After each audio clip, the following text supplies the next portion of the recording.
Richard, I want to talk about your the strengths of the community in the Aggie world. Two or three of the strengths that you have seen from the Aggie Entrepreneurship Program. From the Aggie Entrepreneurship Program, our strengths. Wow. Can we start over? This is reality, right? Okay, That's go right. ahead. This is reality. The strengths of the Aggie Entrepreneurship Program. It's late. I'm tired.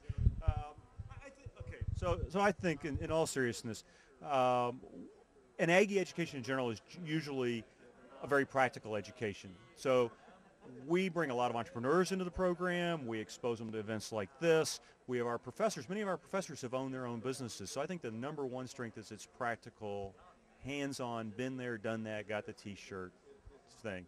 Secondly, A&M one of the topics that pervades A&M is leadership. And so you heard Marcus talk tonight about leadership. And so we're teaching people to be entrepreneurial leaders. Maybe that's not explicitly what they're being taught in class, but they get a lot of leadership. And they learn to serve others, I would say, is a third. There's a lot about serving at A&M. And so if we can create leaders who serve one another, who have practical experience, I think those are probably the top three things. What are some specific strengths that you think perhaps one of your previous employees has brought to the table that you can remember of based on Marcus's talk tonight? Well, the last company I started, we had 10 co-founders. And I was thinking about them as we were listening to this, that a lot of us were very different. We had probably 4 or 5 hardcore IT people. We had a couple of ladies who were hardcore creative. They wasn't a technical bone in their body, wasn't a financial bone in their body. We had a couple of pure salespeople. We had a lady who was very much in tune with HR. And so we brought a diverse set of perspectives to the table. So as I listened to this, I realized that we grew by 8,000% in 3 years.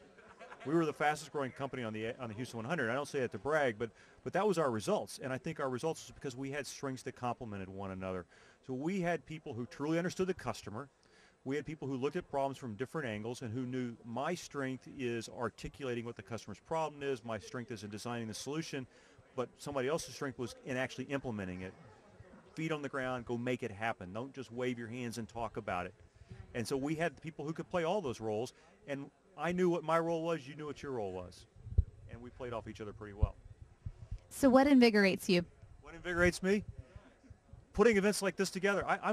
Marcus described himself as a project person. I'm a project person. Whether it's building a company, creating an event like Envision 08, building a center like we have at A&M, I like building things. I like seeing the results come together. That gets me excited. Well, I saw plenty of results. I mean, I think everybody in the audience was just dumbfounded by Marcus's speech, and I know that you got a lot out of it. One more question. If anybody could take home one thing from Marcus's talk, what would you like them to take away from this conversation? Well, I think his graph of people who focus on their strengths versus people who focus on their weaknesses is very telling in the fact that it hasn't moved, and there's tremendous opportunity to take your strengths and grow those. Don't ignore your weaknesses, but grow those. And so I would like people to take that away. I hope people lay in bed at night tonight thinking about what are my strengths and how can I leverage them. That's actually a great morning question. Did you lay in bed at night and think about your strengths and how to leverage them? Awesome. Thanks so much, Richard Scruggs. You are awesome. Thanks so much. Yeah, you're great. Good stuff. Thanks.